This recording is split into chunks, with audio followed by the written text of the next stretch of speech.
Kas jāņem vērā pie nekustamā īpašuma apskates?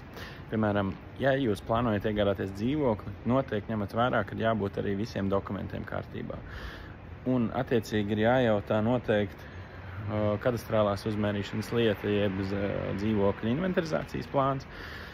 Un noteikti, kad jūs ejat apskatīt dzīvokli, ņemat viņu rokās, vai arī telefonā vai planšetē, kā jums tur viņš ir iedots un sagatavots no pārdevēja puses, neiet cauri.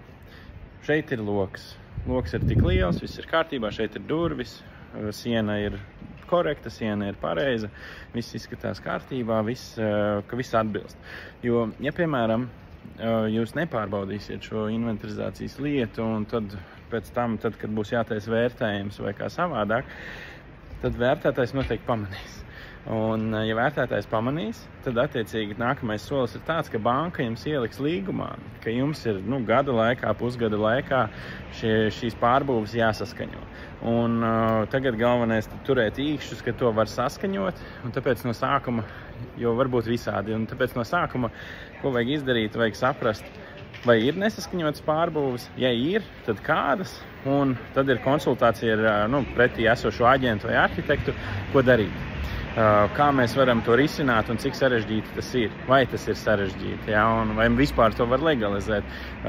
Daudz dažādas nianses, kāpēc vienmēr ir svarīgi pārbaudīt inventarizācijas lietu, jo tā ir tāda baigi būtiska nianse. Jo, ja to nepārbauda, tad var būt dažādas negatīvas nianses pēc tam.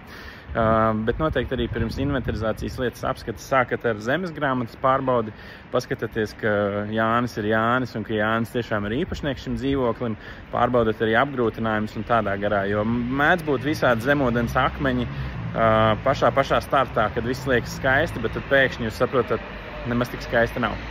Tā kā tā, ja ir kādi jautājumi par zemes grāmatu, inventarizācijas lietām vai pārbūvēm vai kā savādāk, droši rakstiet komentāros, centīšos palīdzēt.